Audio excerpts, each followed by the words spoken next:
Hey there, have you ever felt like you're losing yourself in the pursuit of closeness, thinking it's love, but in reality, you're just losing control? Maybe you've been hiding your wounds, your vulnerabilities, because you think they make you weak. But what if I told you that a man without wounds is a man without himself? And today I want to talk to you about why your wounds are a vital part of who you are, how mistaking closeness for love can cost you your sense of self, and how to embrace your scars to build deeper, more authentic connections. If you're ready to stop losing yourself and start embracing who you truly are, hit that subscribe button, give this video a like, and let's dive in together. I've been where you are. For years I thought being a man meant hiding my wounds, my pain, my vulnerabilities. I thought showing any kind of weakness would make me less of a man, less worthy of love, less capable of being there for others. So I buried my scars, both the emotional ones from my past and the ones I was still carrying. I'd been through tough times growing up, a rough childhood with a father who was never around, a few failed relationships that left me feeling like I wasn't enough, and moments of deep self-doubt that I never shared with anyone. I thought if I ignored those wounds, if I pretended they didn't exist, I'd be stronger. I thought I'd be the kind of man people could love, and in my relationships I chased closeness, thinking it was love. I'd pour everything into my partners, trying to be everything they needed, even if it meant losing control of myself. I remember one relationship in particular, with a woman I'll call Anna. I thought I loved her, and I thought she loved me. We were so close we'd spend every moment together, share everything, be there for each other no matter what. But over time, I realized I was losing myself in that closeness. I'd say yes to everything she wanted, even when it went against what I needed. I'd ignore my own feelings to keep her happy. I'd put her needs above mine. I'd let her make decisions for me because I thought that's what love was. I thought closeness meant giving up control, giving up parts of myself to keep her. But I was wrong. I was losing control, losing myself, and deep down I felt empty. It wasn't until I hit a breaking point that I realized, without wounds you lose not only others but also yourself. Today I'm going to share 5 steps that helped me embrace my wounds, stop mistaking closeness for love, and find a deeper connection with myself and others. These steps changed my life, and I believe they can change yours too. The first step is to accept that your wounds are part of you. We're often taught that being a man means being unbreakable, that showing vulnerability is a sign of weakness. But the truth is, a man without wounds is a man without himself. Your wounds, your pain, your struggles, your failures are what make you who you are. They've shaped you, they've taught you, they've given you depth. For me, accepting my wounds meant looking at my past and seeing it for what it was. I had to face the pain of growing up without a father, the rejection I felt in past relationships, the self-doubt that had followed me for years. At first I was ashamed of those things. I thought they made me less of a man. But then I realized, those wounds made me who I am. They taught me resilience, they taught me empathy, they taught me how to keep going even when things got hard. Try this right now. Think about a wound you've been hiding, something from your past that you're ashamed of or afraid to face. Maybe it's a failure, a rejection, a moment of deep pain. Write it down if you need to. Now ask yourself, what did this wound teach me? How has it shaped who I am today? Maybe it taught you strength, maybe it taught you compassion, maybe it taught you how to survive. Whatever it is, see that wound as part of you, not something to hide, but something to embrace. Your wounds don't make you weak, they make you human, they make you real. Accepting them is the first step to finding yourself, to becoming a man who knows who he is. The second step is to stop mistaking closeness for love. We often think that being close to someone, spending all our time with them, sharing everything, being there no matter what, means we're in love. But closeness isn't always love, and sometimes it comes at the cost of losing control of yourself. With Anna, I thought our closeness was love. I thought, we're so connected, we're always together. This must be what love feels like, but I was losing control in the process. I'd let her make decisions for me. Like where we'd go, what we'd do, even how I'd spend my time. I'd ignore my own needs to keep her happy. I'd cancel plans with friends if she wanted to hang out. I'd push aside my own goals to support hers. I thought that's what love was, giving up parts of myself to be close to her. But that wasn't love, it was dependency. I was losing myself, losing control, and I didn't even realize it until I started feeling empty. I'd wake up some mornings and think, who am I anymore? What do I even want? I'd given so much of myself to her that I didn't know the answers. Try this right now. Think about a relationship in your life where you feel close to someone, but it's costing you your sense of self. Maybe you're always putting their needs above yours. Maybe you're letting them control parts of your life. Maybe you're ignoring your own desires to keep them happy. Ask yourself, is this love or is this just closeness? Am I losing control of myself in the process? Be honest.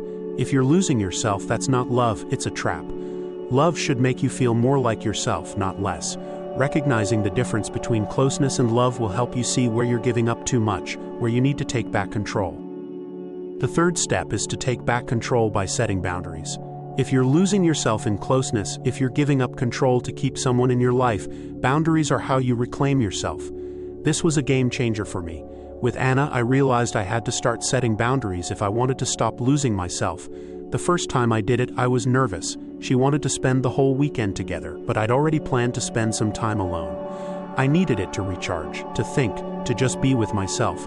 Normally, I would have canceled my plans to be with her, but this time I said, I need this weekend to myself.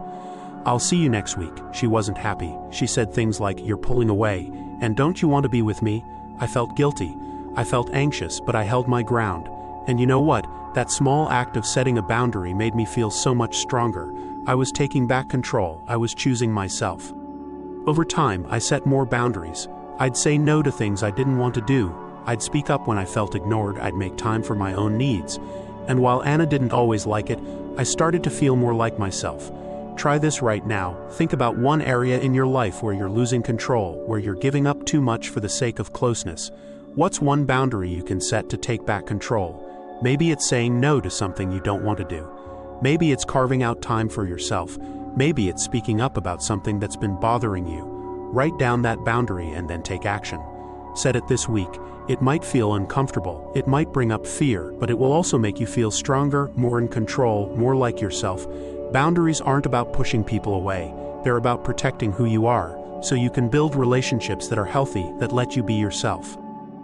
The fourth step is to embrace your wounds to connect with others. Without wounds, you lose not only others, but also yourself. When you hide your wounds, when you pretend they don't exist, you create a wall between yourself and the people in your life. You can't connect deeply with others if you're not being real, if you're not showing them who you truly are. After I started accepting my wounds, I noticed a shift in my relationships. I started opening up about my past, about my absent father, about the rejections I'd faced, about the self-doubt I'd struggled with. I was scared at first. I thought people would judge me, think I was weak. But the opposite happened. When I shared my wounds with a close friend, he opened up too. He told me about his own struggles, his own wounds, and we connected on a level we never had before. I realized that my wounds weren't something to hide. They were a way to connect, a way to build deeper relationships. Even in my romantic relationships, things changed. After Anna, I started dating again, but this time I was more honest. I'd share my vulnerabilities early on. I'd talk about my past, my fears, my struggles. And I found that the people who stayed, the people who appreciated that honesty, were the ones I could build real connections with. Try this right now.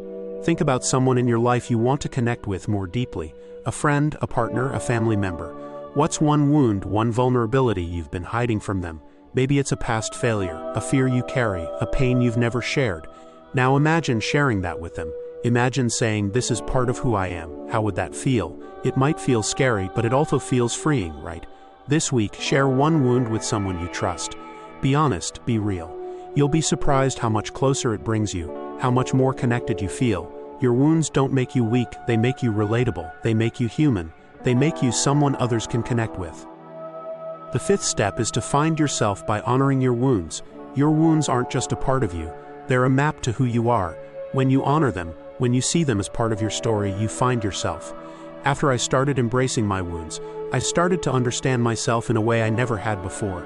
I saw how my absent father had taught me independence, how my past rejections had taught me resilience, how my self-doubt had pushed me to grow. I started journaling about my wounds. I'd write down each one, and then write about what it taught me, how it shaped me. That process helped me see myself more clearly, helped me understand who I am. I also started making choices that honored my wounds, that honored the man I'd become because of them. I stopped chasing closeness at the expense of myself. I started seeking relationships where I could be myself, wounds and all. I found a new partner, someone who respected my boundaries, who valued my honesty, who loved me for who I was, not for who I could pretend to be. And I built a life that felt true to me.